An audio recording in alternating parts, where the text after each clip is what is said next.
Bonjour à vous, amis téléspectateurs, bienvenue dans le plus lion des mornings. Nous sommes très heureux de vous recevoir ce matin encore pour une autre aventure matinale. À mes côtés, la queen des Bamako. Comment ça va? Bonjour.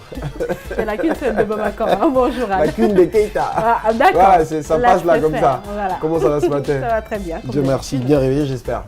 Très bien réveillé. Alors, beaucoup de choses à vous faire découvrir, entre autres dans le plus lion des mornings. Vous aurez évidemment ces reportages avec nos correspondants à l'étranger. On va s'intéresser à la frontière Éthiopie-Érythrée. On espère la paix de ce côté-là. Tout à fait, oui, dans le nord de l'Éthiopie, proche de la frontière érythréenne. Donc le peuple Irob s'inquiète sur ces terres, reviennent donc prochainement à l'Érythrée en échange de paix. Voilà. On s'intéresse aussi au sens alcano des jeunes malvoyants se dépasse grâce au surf, tenez-vous bien. Et oui, c'est depuis 2012, l'association Sea Surf propose donc des personnes malvoyantes et une histoire d'initiés, voilà, les initiés au surf. Et puis le petit monde des mousses qui passionnent les Japonais. Et c'est dans la forêt profonde entourant le lac de Shirakomanoi, voilà, donc c'est au Japon, Kaori Shibo et 20 autres randonneurs qui scrutent les minuscules détails des bâtis. On parle également religion ce matin avec les 5 piliers de l'islam.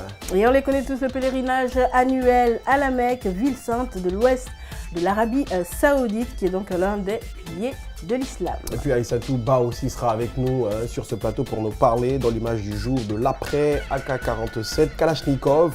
Elle se lance dans la voiture électrique. Et puis aussi, on va s'intéresser avec vous Bamako à la rubrique bien-être. Et puis la plume avec notre ami Saliou sera là aussi dans cette matinale. Que sont-ils devenus ces personnages, ces légendes? Yvonne nous en dira plus. Paul Fatia Toukara dans les légendes du sport. Et puis on terminera aussi avec le micro-baladeur. Voilà, tant de rubriques, rien que pour le plaisir de toutes ces personnes qui nous suivent en ce moment. Vous êtes du côté de Dakar, merci de nous regarder. Vous êtes également à Mbour ou bien tout naturellement à Sali, cette presqu'île. Merci de nous regarder dans cette matinale. On ouvre avec le tube du grenier, c'est signé Lucky Dube, The Way Is.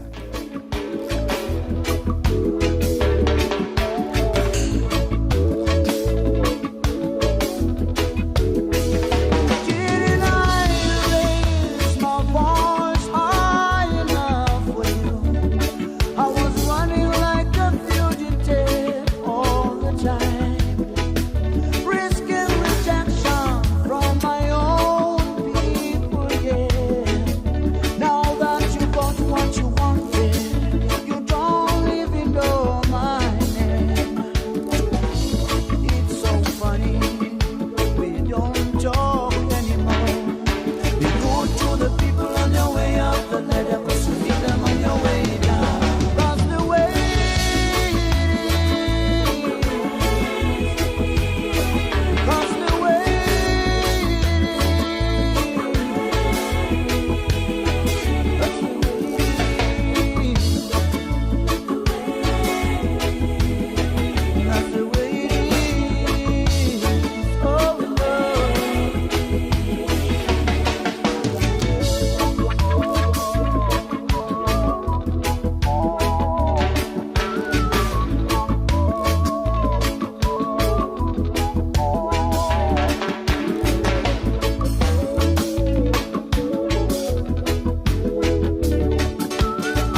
The Way Is, qui est aussi le titre éponyme sorti en 99. Ouais, très bon titre de Lucky Dubé, parti dans des circonstances assez déplorables. Tout à fait. Alors, à la frontière Éthiopie-Érythrée, on le sait, ça n'a jamais été toujours rose entre ces deux pays-là. Aujourd'hui, on espère la paix. Évidemment, c'est donc le premier reportage qu'on va suivre et juste après, on revient avec plus de détails. Ici, à Alitena, à quelques kilomètres de la frontière érythréenne, les habitants sont inquiets. Cette région, au nord de l'Éthiopie, est en majorité habitée par le peuple Irob. Depuis l'annonce du Premier ministre le mois dernier de respecter la frontière décidée par une commission internationale, les habitants ont peur de voir leur famille divisée.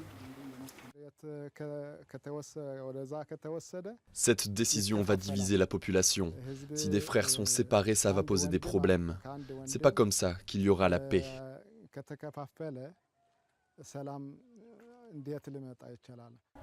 Les signaux en faveur de la paix entre les deux pays ont été accueillis avec enthousiasme dans la capitale Addis Abeba. Mais ici, en territoire Irob, rare bastion du catholicisme éthiopien, on craint de nouveaux conflits avec les Érythréens.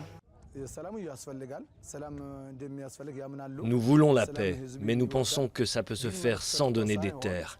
Ça devrait être comme avant, quand les frontières n'étaient pas source de conflits. Pour l'heure, aucune terre n'a encore changé de main. Pour certains Irob, la paix est aussi signe d'opportunité. En ouvrant les routes entre les deux pays, le commerce pourrait être relancé. Pour d'autres, ce serait une occasion rare de retrouver des membres de leur famille disparus pendant les conflits.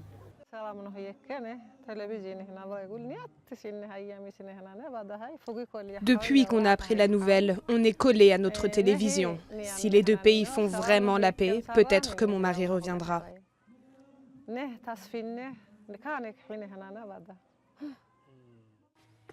Son mari, accusé d'avoir donné de la nourriture aux Éthiopiens pendant la guerre, avait été arrêté par les Érythréens et n'a plus jamais donné signe de vie. L'espoir renaît dans cette frontière oubliée. Et puis on l'a remarqué dans le nord de l'Éthiopie. Les choses commencent à s'apaiser. Exactement. Et donc après la guerre de 1998 à 2000, sur la délimitation de la frontière, vous l'avez sans doute remarqué, une commission internationale indépendante qui avait déterminé que certaines villes de la région appartenaient à l'Érythrée, mais l'Éthiopie n'a jamais voulu reconnaître donc cette décision. C'est ce qu'on a vu donc dans ce reportage. Voilà, chose qui est en train de se calmer de ce côté-là. Puis aussi, on s'intéresse, comme je disais en intro, au sens. C'est vrai que les personnes malvoyantes sont guidées par le sens, le toucher, tout ce qui est tactile, tout ça. Mais aller jusque-là, faire du surf, ça, quand même, c'est vraiment une première du côté, évidemment, de ce côté-là.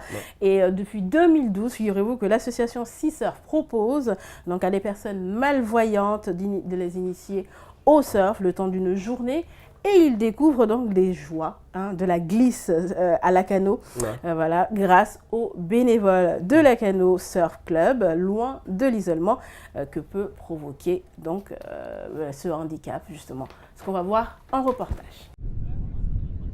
C'est une joyeuse petite armée qui prend d'assaut ce jour-là la grande plage de Lacano. Parmi eux, 14 jeunes déficients visuels. Ils vont vivre une expérience hors du commun, s'initier au surf. Pour la plupart, c'est une première, alors l'appréhension monte à l'approche des vagues. Non mais t'inquiète pas, ça va bien se passer, on va pas y aller de suite. D'abord, on va aller dans l'eau sans la planche, d'accord? Ça te dit plutôt? Fraîcheur de l'eau, bruit des vagues, odeur iodée, un monde se découvre à leur sens. Pour les aider, de la cire est appliquée sur les planches pour matérialiser des repères tactiles. Du haut de ses 12 ans, Lou, elle, n'est plus impressionnée. 4 ans déjà qu'elle pratique le surf adapté depuis qu'une tumeur a endommagé ses nerfs optiques. Moi au début je me suis dit je suis malvoyante, c'est pas vraiment possible. Et il m'a expliqué comme quoi si, c'est possible, avec le surf tout est possible.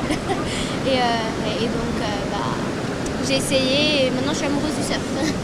On sent la vague arriver, donc je me fie beaucoup à lui. Accompagnés par 40 bénévoles, ces jeunes vont glisser sur l'eau pendant une après-midi. Tous ont répondu présents pour ces journées découvertes organisées par l'association Sea Surf en partenariat avec le Lacano Surf Club. Le rôle des personnes qui poussent, c'est de beaucoup parler, d'expliquer, de leur expliquer comment est la vague, ce qu'elle va devenir, si on peut, et de les tenir. Et après, on voit pour eux, et eux, ils ont leur équilibre et leur sens qui est vachement développé par rapport à nous. Je pense que 80% d'entre nous, les yeux fermés, on ne ferait pas la moitié de ce qu'ils faisaient. À l'image du petit Noé, à seulement 6 ans, et des deux Yann, le petit garçon glisse dans les vagues malgré un nystagmus, ce mouvement involontaire des yeux qui réduit fortement sa vision. Pour le fondateur de Sea Surf, Claudie Robin, lui-même aveugle, ses rires sont des victoires sur le handicap. En fait, la possibilité de surfer permet aux personnes porteuses de handicap visuel de dépasser leurs limites. C'est-à-dire ils sont capables de se prouver qu'ils peuvent pratiquer un sport qui n'est pas adapté pour eux au départ, car le surf, c'est un sport qui est très visuel. Et l'intérêt, c'est que l'enfant puisse sortir de l'isolement qui est dû à son handicap et pratiquer un sport comme celui-ci qui est hors du commun, quoi. Pari réussi pour l'association, tous se sont éclatés dans les rouleaux malgré quelques bols d'eau salée. C'était génial, j'ai foncé, j'ai essayé à genoux. Et alors la sensation? C'était bien, c'était vraiment bien. C'était très bien. Au début, j'avais un peu peur et tout ça. Et vers la fin, il y a mon groupe, ils m'ont rassurée et j'ai réussi. Et maintenant, voilà. Et demain, je vais revenir et j'essaierai de faire beaucoup mieux. Une prochaine journée d'initiation sera organisée début septembre par l'association. Le rêve de Claudie, qu'un jour, un de ses élèves devienne champion de surf adapté et pourquoi pas participe aux Jeux paralympiques en France en 2024, si d'ici là, le surf gagne ses galons de discipline olympique.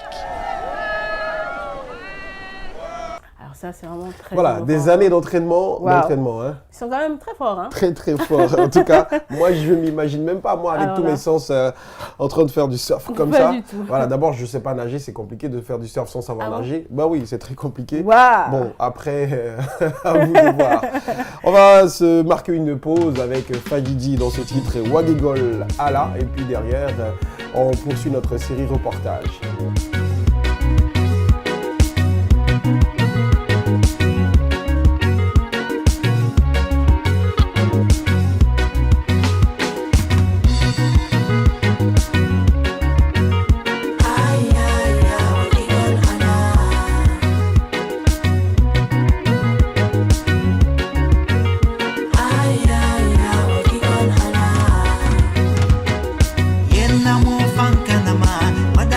Oje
Vous suiviez à l'instant cette très belle vidéo signée de Fadjidi dont le titre est Wagigol Allah, extrait de son dernier single en date. On retourne avec vous, toujours Bamako, cette fois-ci le petit monde des mousses qui passionne les Japonais. Et c'est dans la forêt profonde entourant le lac, ce grand lac qui se situe donc au Japon. Kaori Shibo et 20 autres randonneurs qui scrutent donc les minuscules détails des patiques et anthocérotes sur les arbres et rochers.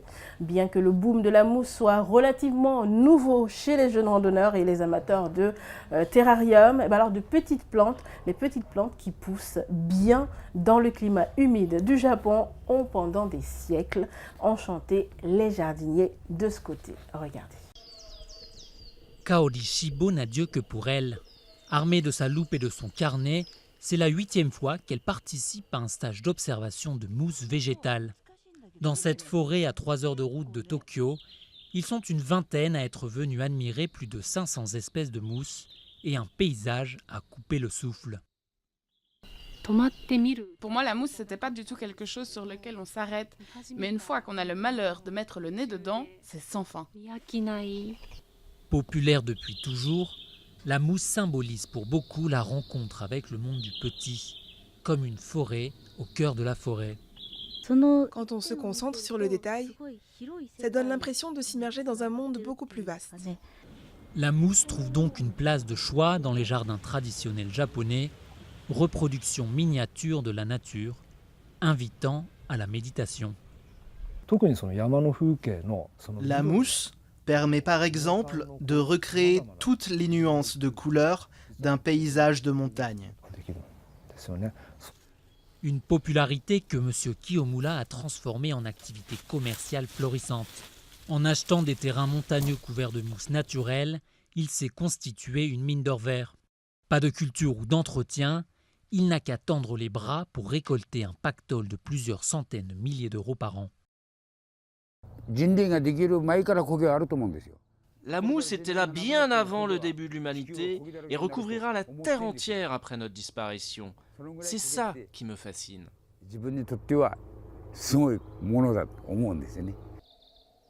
Objet de vénération au Japon, mais ennemi juré des pelouses en Occident. Dans les jardins urbains ou les créations florales, la mousse commence pourtant à gagner du terrain, bien loin des forêts de Tokyo. Fabuleuse discipline quand même pour ces randonneurs. C'est On clair. découvre plein de choses rien qu'en randonnée. C'est très agréable d'aller à la conquête de la nature. C'est de l'endurance. Hein. T'en as déjà fait de la randonnée? Pas du tout. Ah. Mais quand on était petit, on s'est amusé à aller dans des forêts, Okay. dans des endroits assez éloignés, à aller attraper des serpents, mes amis et moi. C'était assez, c'était assez flippant. J'avais un ami camerounais qui était passionné par la nature. Donc il nous envoyait dans une forêt classée mais très profonde. On s'y baladait souvent. Mais voilà, c'est très agréable. Voilà, c'est très endurant quand même. Hein. Voilà, hein. Randonnée. Allez, on va poursuivre cette fois-ci avec les 5 piliers de l'islam. Tout à fait. Hein. Alors, on va donc d'abord voir le reportage et on revient pour plus de détails. L'islam repose sur 5 piliers. Le premier est la profession de foi, la shahada. Il n'y a pas d'autre Dieu qu'Allah et Mohammed est son messager. Pour se convertir à l'islam, il suffit de prononcer cette phrase devant 2 témoins musulmans. Le deuxième est la prière qui doit être faite 5 fois par jour en direction de la Mecque, à l'aube, à midi, au milieu de l'après-midi, au coucher du soleil et dans la soirée. Le troisième est l'aumône légale. Chaque musulman, en fonction de ses moyens, donne une partie de ses revenus pour venir en aide à ceux dans le besoin. Le quatrième est le jeûne du Ramadan. Tout musulman pubère et en bonne santé doit s'abstenir de boire, de manger et d'avoir des relations sexuelles de l'aube au coucher du soleil pendant le 9e mois du calendrier musulman. Ce moment sert à la purification spirituelle, à éprouver de la compassion envers ceux qui ont faim et à grandir spirituellement dans le même temps. Le 5e et dernier pilier est le pèlerinage à la Mecque, le point culminant de la vie du croyant. Chaque musulman doit le faire au moins une fois dans sa vie s'il en a la capacité physique et les ressources financières. Celui-ci se déroule pendant le dernier mois du calendrier islamique. Et oui, le pèlerinage annuel à la Mecque, vous l'avez remarqué sur ces images, la ville sainte de l'ouest de l'Arabie Saoudite qui est l'un des 5 piliers de l'islam et que tout fidèle est censé accomplir au moins une fois dans sa vie. C'est une obligation, comme évidemment nos fidèles d'ici qui y vont chaque année. Voilà. C'est quoi les autres piliers de l'islam? Alors, il y a le ramadan. D'accord. Le jeûne? Le jeûne, voilà, le jeûne. Voilà, il y a la prière. La prière. Il y a pèlerinage, l'aumône. Il y a l'aumône, il y a le pèlerinage, la prière. Et puis. L'aumône qui est la zakat. Oui. Et puis l'autre, c'est quoi? Il manque un. Ah bon, j'ai cité combien là? On reprend si tu veux. La zakat, l'aumône. La zakat, l'aumône. La prière. La prière. Le pèlerinage. Le pèlerinage. Le jeûne. Alors, le 5e, c'est. Voilà, allez, on n'est pas dans des vignettes ici, apparemment qu'une Bamako est en train de te chercher. Voilà. Attends, on est tous musulmans. En fait, si tu trouves pas la réponse, moi je donne la réponse au fait. Vas-y, qu'est-ce que t'attends? Le mariage. Mais si, est-ce qu'il n'y a pas le mariage dans les 5 piliers de l'islam? Mais si. Non, c'est pas. Mais si. Je sais, c'est quand même. Qu'il n'y a pas ça. Parce qu'on a tout cité. On reprend la prière, l'aumône, le pèlerinage. Il manque quoi encore? Il manque 2. Je crois qu'il y a le mariage, je crois. Je crois qu'il y a le mariage, voilà. Même si derrière les caméras, ils sont en train de nous siffler ça. Bon, on va vous ramener les 5 piliers de l'islam. Vous comprenez qu'on n'est pas des fervents.